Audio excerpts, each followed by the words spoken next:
Assalamu alaikum, hello and namaste. Welcome to another inspiring episode 139 of the Limelight. I'm your host Fareen here. I'm a podcast coach, voice coach, and also an author. I have written a book called Before You Chew That Gum 11 Things to Know Before You Get Married for South Asian Men and Women. And it's available on amazon.in, also in US and UK. Well, today on the hot seat, we have a charismatic personality. She is a life coach, positive psychology coach, motivational speaker, international certified aviation and tourism trainer, counselor, and mentor. She is also the founding partner at Athena Training Academy. So, listeners, please welcome our guest, Mehak Kalra. Hello, Mehak ma'am. How are you doing today? Hi, Fareen. I'm very well. How are you? I'm doing great. It's a pleasure to have you on my podcast.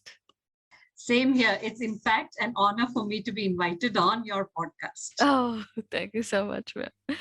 So, ma'am, the most important question I wanted to ask you was like, why did you choose the name Athena and what inspired you to start your own training center? All right. So this is way back. If I have to narrate it as a story, Fareen, this is like the journey which started almost 10 years back, and we are in the 10th year running right now. Athena, first to answer that question of your the curiosity, a lot of them ask me this question, why Athena? Athena symbolizes wisdom. It's Greek goddesses of wisdom. And while we were looking out for a name and we were looking out at what would suit the best in the service which we are going to offer, knowledge, a lot of them do offer, but wisdom comes with experience. Wisdom comes with, it's there within us and it comes with experience, and it is very profound in a lot of them. So that's when we started researching, and I landed into Greek goddess's name, which is Athena. And we said we will name our institute because we are here to not just share the knowledge, but our experience, which is in form of wisdom. So that's how we came to Athena. And the reason why we started this is we saw a lot of gap in the industry when it comes to the skills. So there were a lot of students who didn't have that kind of an awareness that they can make a career in different industries, which is available to them. And also there was a lack of focus. So we said we need to look at how we can transform these students, how we can bring them to this kind of industries and show that it's very interesting. You can travel across the world and you can still make a career out of that.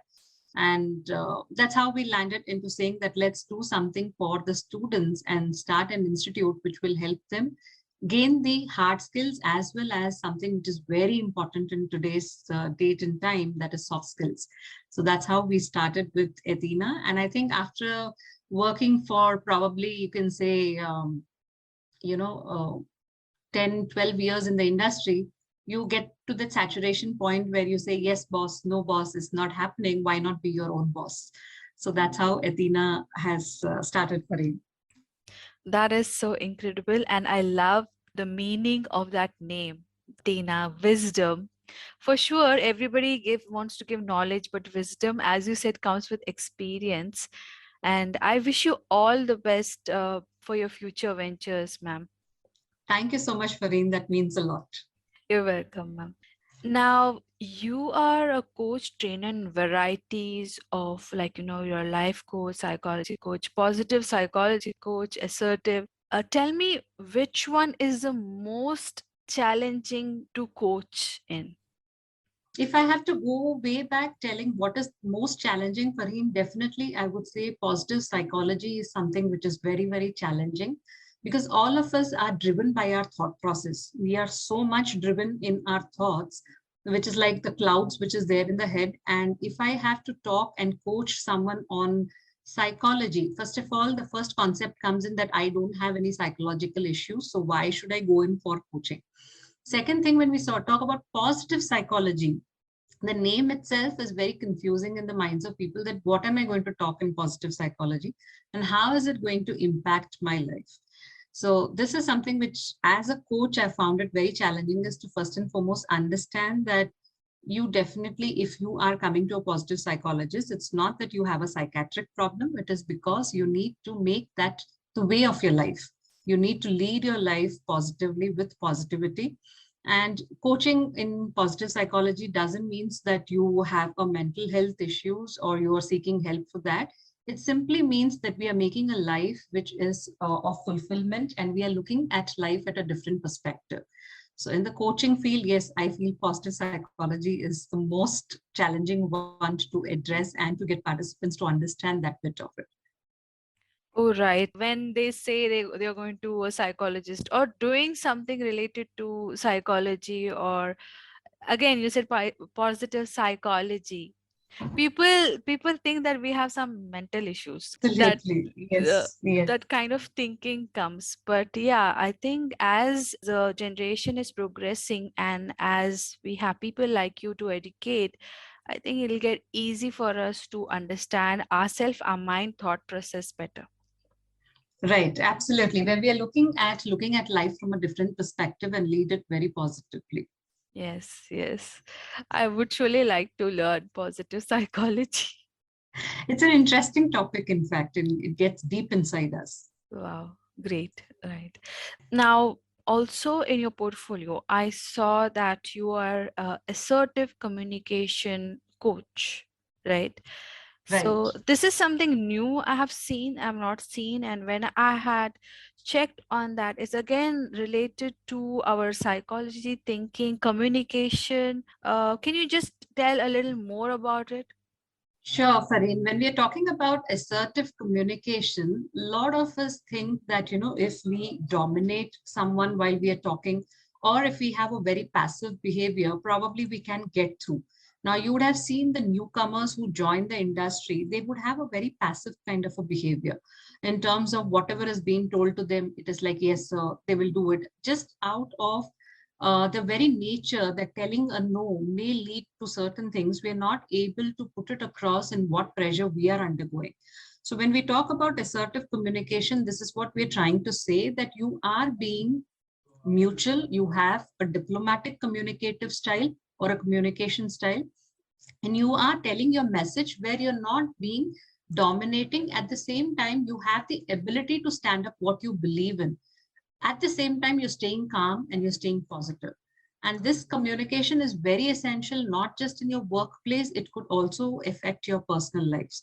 Now, if you have a very passive behavior in saying that I'm a very easygoing person and whatever you say, I'm like a yes sir, no sir kind of a person, yes, I would go ahead and do. And if your colleagues or if you are own people at home ask you to do certain things and you're already tied up with so much which you have, your hands are full, then if you're not able to tell a no, how do you cope up with that? That is eventually going to build up a lot of stress factors in you. And that stress would lead into resentment, that would lead into you being feeling a victim. You may start feeling that you want to exact a decision, a revenge. Probably you're kind of getting bottled up, and it may come out in wrong spaces. So that's the reason why we say being assertive is very important form of a communication, where you are able to put your point across. At the same time, you're not being arrogant. At the same time, you're not being aggressive. So saying what you feel, your ability to say what you feel right, is where we are trying to put across in assertive communication. Wow, I think everybody needs that. Whoever is going to get into a relationship or into a workplace or something, because few of us, like me, I am also very passive. I'm also somebody who is like, I will not say no, but sometimes it really gets difficult for me to do that, because I have my own things, but then again, I have to also cater to others, right? Absolutely. Right. So yeah, like I think it's more like obliger, they say. I'm not, Yes, so yeah. definitely, yes, you have a lot of benefits when you're being assertive. You gain a lot of self-confidence. You actually come up with a good self-esteem. You will understand and recognize your feelings. Also, if you want to be respected from others, being assertive is really, really important in your workspace. So you want a win-win situation, you want to improve decision-making skills, have a job satisfaction. One skill which can actually is the key to all this is your assertiveness. Right. Now, after all this like serious talk, I have a fun segment for you. Okay. Mhm. It is called the rapid fire round. Okay, And I will be asking you three random questions, and you can answer in one word or a sentence. Okay. sure. My first question is, which is that one thing you always carry in your bag, other than makeup and money? Always it's there with you. Okay, I have, what do I carry in the bag? I actually carry stationery with me. Oh, okay. Nice. I don't know for whatsoever the reason, I've never thought about it, but stationery is always there. Whether you ask for a stapler or a pen or a pencil or eraser, whatever, it's there in my bag. Oh my God. I think that's the thing of that, a trainer who is always that kind of, like a teacher, always ready to do, the scale, the eraser, the pencil, whoever wants that, that Yes, thing. because I find something very interesting. I quickly make a note of it because there's every possibility I may forget. I'm an old school Oh, kind of a person who believes still in writing in little notebooks. well, writing indeed is a good thing than just doing it, in the mobile or the laptop, because I feel we remember that more than what we have just typed in. Absolutely, absolutely, 100%. I agree with you on that. Yeah, okay. So my second question is the best compliment you ever got. The best compliment which I have ever got is when I was in the sales field, actually not in my teacher's profession. Yes, as a coach, I have got a lot of compliments, but the Hmm. best one which I've got is in the sales. When I was in sales, Okay. one of my managers had told me that, Mehak, you can sell ice to the Eskimos. Wow. So that's something which was very impressive, directly telling me, okay, I have some skill in me, and that's sales. That's huge. That's really nice. Okay. My last question is your favorite Netflix show till date. Netflix show till date. Lucifer, Lucifer. Okay. I've not because watched it. I personally feel that all of us do have a God and a devil in us, Yes. and Lucifer talks about that. That even if you are a devil, you still have that godly thing in you, and we're not separate. So the good and bad comes in together. It's not we're not separated from each other. We do have, and we just need to recognize the good in us.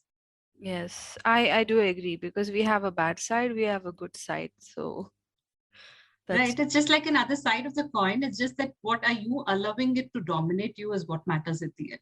yeah. Yeah, right, right. Well, that was the end of the rapid fire round. I got to know a lot of interesting things about you. Thank you so much. Thank you, Fareen. It's nice to, suddenly trickle and ask questions like this because I myself wouldn't probably sit and think over what do I like and not like. Oh, that's cool. Okay, now we're heading to the last segment of our podcast where I would like to ask your advice for our listeners. All right. This is something which is, I wouldn't call it as an advice. I would just want to share an experience. And if that experience helps them, probably they can take it and impart it in their lives as well. So I would say one liner which I would say is which it has inspired me a lot is this shall too pass. So what I have seen in life is there are a lot of situations which we come across with failures, especially, and how we deal with them. It matters at the end. So this shall too pass is something which has been very strong, where nothing remains with you permanently. Whether you are completely, a complete failure, that too shall pass. And if you've completely achieved the success and everything, that too shall pass. Nothing is going to remain permanent. So what we need to see is what best version you can be of yourself rather than trying to imitate and compare ourselves with someone else. Just be who you are and what you are. And the best version of you is what is required because we don't need any imitations. God has made us unique, and this is what we are meant to be. So just listen to your calling and follow the path, and definitely it will lead you to where it has to be. You would be where you will want to be. So just follow the path, just follow your heart, and just be who you are and what you want to be. Don't try to get bogged down by what others want you to be. So, being yourself definitely makes a difference, a lot of difference, and who you are itself makes a difference. This is what the Almighty wanted you to be here. This is what you're meant to be. So, why be someone else? Just be who you are. So, that's one small experience which I want to share. Like, just being in what I am is what I am today. I don't have a godfather in the industry. No one kind of pushed me to become an entrepreneur, or the struggles in my the career life, but it's all helped because I just was who I am, and I've still continued to be who I am. So it definitely makes a lot of difference. So that's a small experience which I would want all the listeners to take away from this. That is really beautiful line which you said, this shall too pass. Because we always tend to be in the past thinking, what went wrong, and that takes up our present intent. We are stressed, tensed, and we don't know what to do, go ahead and do in future. But this is one positive line, that whatever is there right now or what a difficulty you're having, it won't be there in the future. And Absolutely. yeah, and also you said to be yourself, and we tend to copy others, but in copying others, we forget our original, the originality. So Absolutely. I really love that. Be your authentic self. I will take that. Right, absolutely. Because I 100% believe in this is what we are meant to be. Why? If we were meant to be someone else, then we would have been born that way. But Yeah. what we are born is, that is what we are meant to be. So why try to imitate anyone when we are unique in that way? Yes, we are unique indeed. Yeah. Well, Mehak ma'am, thank you so much for giving so many insights about the coaching, the assertive communication, and the advice which you have given is so wonderful and interesting things about you. And thank you so much for participating in this podcast. Thank you so much, Fareen. It was definitely a pleasure. And I wish you all the success, because you've been really doing a lot of good work and spreading across a lot of messages through your podcast. And I definitely wish you all the very best and success in your life. Thank you so much, ma'am. Thank you so much. Okay, listeners, if you have liked this episode, please do subscribe to our YouTube channel. We are also on Spotify, and I will be giving you details regarding Mehak Ma'am's Athena Training Academy. You can check it out. The snippets of this podcast will be available on Facebook, Instagram, and 6 other podcasting platforms. Thank you for listening. You have a great day ahead. Stay safe, stay blessed. Allah Hafiz.